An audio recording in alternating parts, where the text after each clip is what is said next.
ناظرین، جب قیامت بپا ہوگی تو اس سے پہلے حضرت اسرافیل علیہ السلام سور پھونکیں گے اور حضرت اسرائیل علیہ السلام یعنی ملک الموت لوگوں کی روحیں قبض کریں گے۔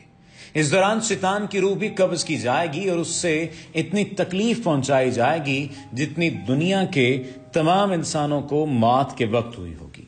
6 ماہ تک سور پھونکے جانے کے بعد دنیا کی ہر چیز ریزہ ریزہ ہو جائے گی، آسمان اور ستاروں کا نشان مٹ جائے گا، تمام انسان ہلاک ہو جائیں گے، فرشتے بھی مر جائیں گے، تو اس وقت صرف 8 چیزیں باقی رہیں گی۔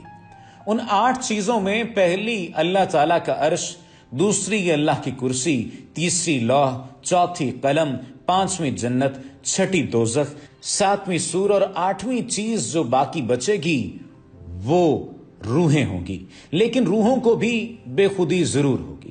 شاہ رفیع الدین محدث دہلوی کے مطابق بعض علماء و محدثین کے نزدیک یہ 8 چیزیں بھی کچھ دیر کے لیے معدوم ہو جائیں گی اور صرف اللہ کی ذات باقی رہے گی۔ اس وقت جب اللہ کی ذات کے سوا کوئی باقی نہیں رہے گا تو اللہ تعالیٰ فرمائے گا کہ کہاں ہیں حکومتوں کے دعوے دار اور بادشاہ، کس کے لیے آج کی سلطنت ہے؟ پھر اللہ تعالیٰ خود ہی ارشاد فرمائے گا کہ تمام سلطنت خدائے واحد و قہار کے لیے ہے۔ اس کے بعد ایک وقت تک صرف اللہ کی ذات ہی موجود رہے گی۔ اس کے بعد ایک مدت کے بعد اللہ تعالیٰ خود ہی تمام چیزوں کو دوبارہ پیدا کرے گا۔ اس دوران کتنا عرصہ ہوگا یہ اللہ کے سوا کوئی نہیں جانتا۔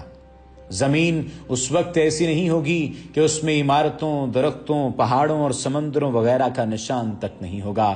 اس کے بعد جس مقام پر سے لوگوں کو اللہ چاہے گا وہیں سے ان کو زندہ کرے گا۔ انسانوں کو دوبارہ زندہ کرنے کا طریقہ یہ ہوگا کہ پہلے ان کی ریڑھ کی ہڈیوں کو زندہ کیا جائے گا اور پھر ان کے جسموں کے باقی اعضاء کو اس سے جوڑ دیا جائے گا۔ جب تمام جسم تیار ہو جائیں گے تو سب روحوں کو سور میں رکھا جائے گا۔ اس کے بعد اللہ تعالیٰ ایک بار پھر حضرت اسرافیل علیہ السلام کو حکم دے گا کہ سور کو پوری طاقت کے ساتھ پھونکو۔ اس وقت اللہ تعالیٰ ارشاد فرمائے گا، قسم ہے میری عزت و جلال کی، کوئی روح بھی اپنے ڈھانچے کے علاوہ کہیں نہ جائے۔ اللہ کا یہ حکم سن کر تمام روحیں اس طرح اپنے اپنے جسموں میں چلی جائیں گی جس طرح پرندے اپنے گھونسلوں میں چلے جاتے ہیں۔ یہاں یہ واضح رہے کہ سورہ اسرافیل میں روحوں کی تعداد کے مطابق سوراخ ہیں۔ جب دوسری بار سور پھونکا جائے گا تو تمام روحیں پرندوں کی طرح نکل کر اپنے جسمانی ڈھانچوں میں داخل ہو جائیں گی اور ہمیشہ ہمیشہ کے لیے ان کا تعلق جسموں کے ساتھ قائم ہو جائے گا اور سب کے سب زندہ ہو جائیں گے۔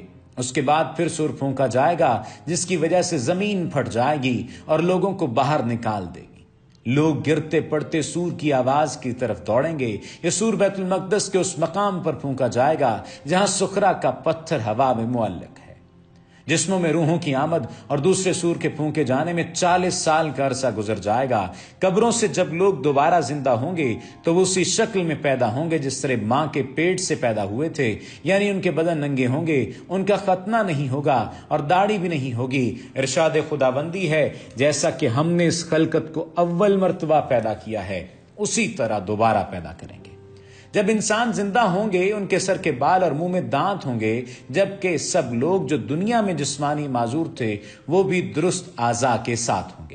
صحیح مسلم کی روایت ہے کہ سب سے پہلے زمین میں سے حضرت محمد مصطفیٰ صلی اللہ علیہ وآلہ وسلم احمد مجتبیٰ اٹھیں گے۔ آپ کے بعد حضرت عیسیٰ علیہ السلام اور اس کے بعد جگہ جگہ سے انبیاء علیہ السلام اٹھیں گے۔ اس کے بعد صدیقین، شہداء اور صالحین اٹھیں گے۔ ان کے بعد مومنین، پھر فاسقین، پھر کفار تھوڑی تھوڑی دیر بعد ایک دوسرے کے بعد برآمد ہوں گے۔ حضرت ابوبکر صدیق اور حضرت عمر فاروق رضی اللہ تعالی عنہما حضور صلی اللہ علیہ وآلہ وسلم اور حضرت عیسیٰ علیہ السلام کے درمیان میں ہوں گے۔ تمام نبیوں کی امتیں اپنے نبیوں کے پاس جمع ہو جائیں گی۔ خوف اور دہشت کی وجہ سے سب کی آنکھیں آسمان پر لگی ہوں گی۔ اس وقت سب انسان برہنہ ہوں گے، لیکن خوف اور ہولناکی کا یہ عالم ہوگا کہ کوئی شخص دوسرے کی شرمگاہ کو نہیں دیکھے گا۔ اگر کوئی دیکھ بھی لے گا تو بچوں کی طرح دل میں شہوت سے خالی ہوگا۔ اس وقت سورج کو اس قدر قریب کر دیا جائے گا کہ بس 1 میل پر ہے۔ اس وقت آسمان کی طرف چمکنے والی بجلیاں اور خوفناک آوازیں سنائی دیں گی۔ سورج کی گرمی کی وجہ سے تمام انسانوں کے جسموں سے پسینہ جاری ہو جائے گا۔ پیغمبروں اور نیک بخت مومنوں کے تو صرف تلوے تر ہوں گے، لیکن عام مومنین کے ٹخنے، پنڈلی، گھٹنے، زانو، کمر، سینہ اور گردن تک اعمال کے مطابق پسینہ چڑھ جائے گا۔ کفار منہ اور کانوں تک پسینے میں غرق ہو جائیں گے اور اس سے انہیں سخت تکلیف ہوگی۔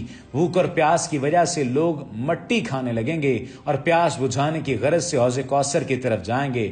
حشر کے میدان میں حوض کوثر نبی کریم صلی اللہ علیہ وآلہ وسلم کو دیا جائے گا۔ باقی نبیوں کو بھی حوض دیے جائیں گے، لیکن یہ حوض کوثر سے چھوٹے ہوں گے۔ حشر کے میدان میں سورج کی گرمی کے علاوہ بھی کئی ہولناک مناظر ہوں گے۔ لوگ 1000 برس تک انہی مصائب اور مشکلات میں مبتلا رہیں گے۔ اس وقت 7 گروہ ہوں گے جنہیں اللہ تبارک و تعالی اپنے عرش کے سائے میں پناہ دے گا۔ عرش کے سائے میں جگہ پانے والوں میں پہلا وہ بادشاہ ہوگا جو انصاف کرنے والا ہوگا، دوسرا وہ جوان ہوگا جس نے اپنی جوانی اللہ کی بندگی میں گزاری، تیسرا وہ شخص ہوگا جس کا دل ذکر الہی اور نماز کے شوق میں مسجد میں ہی اٹکا رہتا ہو، پانچویں خوش نصیب وہ 2 لوگ ہوں گے جو صرف اللہ کی رضا کے لیے آپس میں محبت رکھتے ہوں گے، اللہ کے عرش کے سائے میں جگہ پانے والا چھٹا آدمی وہ ہوگا جو اللہ کے راستے میں اس طریقے سے خرچ کرے کہ اللہ کے سوا کسی کو بھی اس کی خیرات کا علم نہ ہوا، ساتواں وہ شخص بھی اللہ کے عرش کے سائے میں جگہ پائے گا جسے کوئی خوبصورت صاحب ثروت عورت اپنی طرف برے کام کے لیے راغب کرے اور وہ شخص صرف اللہ کی خاطر برائی سے بچا رہے۔ اب آپ ان تمام تر معاملات کا حساب لگائیے، خصوصاً ان 7 لوگوں کی عادات اور ان اشخاص کی حرکات کا، سکنات کا، عادات کا اندازہ لگائیے کہ کیا یہ حرکات و سکنات ہم میں موجود ہیں، اور اس بات کا بھی اندازہ لگائیے کہ جو بھی ہمارے بادشاہ ہیں، عمرا ہیں، وزراء ہیں، کیا وہ انصاف کرنے والے ہیں؟ کیا آپ اپنے ارد گرد ایسے نوجوانوں کو دیکھتے ہیں جو کہ اپنی پوری زندگی اللہ کی بندگی میں گزار رہے ہیں؟ یا یہی سوال آپ اپنے آپ سے کر لیجئے کہ کیا آپ اپنی جوانی اللہ کی بندگی میں گزار رہے ہیں؟ فرمایا کہ عرش کے سائے میں تیسرا وہ شخص ہوگا جس کا دل ذکر الہی اور نماز کے شوق میں مسجد میں ہی اٹکا رہتا ہو۔ اور آج جب ہم جمعے کی نماز پڑھنے کے لیے جاتے ہیں تو اس وقت ہمارا خیال ہمارے جوتوں میں اٹکا ہوتا ہے اور ہم کوشش کرتے ہیں کہ ہم جلد از جلد یہاں سے چلے جائیں۔ ایسا کیوں ہے؟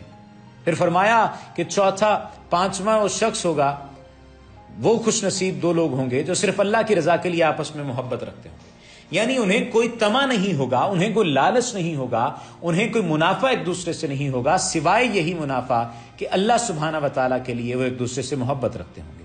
کیا آج ہمارے درمیان ایسے لوگ پائے جاتے ہیں؟ پھر فرمایا کہ چھٹا آدمی وہ ہوگا جو اللہ کے راستے میں اس طریقے سے خرچ کرے کہ اللہ کے سوا کسی کو بھی اس خیرات کا علم نہ ہو، یعنی دوسروں کو دکھا کر دینا، ریاکاری کرنا سب سے بڑا گناہ ہے اور اللہ سبحانہ و تعالیٰ اس میں بے برکتی ڈال دیتا ہے، برکت کو نکال دیتا ہے، ختم کر دیتا ہے۔ فرمایا کہ اللہ کے عرش کے سائے میں جگہ پائے گا وہ 7واں شخص جو کہ خوبصورت اور صاحب ثروت عورت کی دعوت کو قبول نہیں کرے گا۔ اور آج دیکھ لیجئے کہ ہم اپنے نفس کے غلام کس طرح سے بن چکے۔ یہ تمام تر نشانیاں، یہ تمام تر واقعات آپ کو سنانے کا بنیادی مقصد صرف اور صرف یہ ہے کہ آپ راہ راست پر آ جائیں۔ آپ کو سزا بتانے کا مطلب آپ راہ راست پر آ جائیں، بجائے اس کے کہ آپ دکھ اور تکلیف میں مبتلا ہوں اور پھر کوستے رہیں کہ کاش ہم دنیا میں یہ کام کر لیتے، ہم نیکی کا فلاں کام کر لیتے۔ اللہ سبحانہ و تعالی ہماری مشکلات کو آسان فرمائیں۔ وما علینا الا البلاغ المبین۔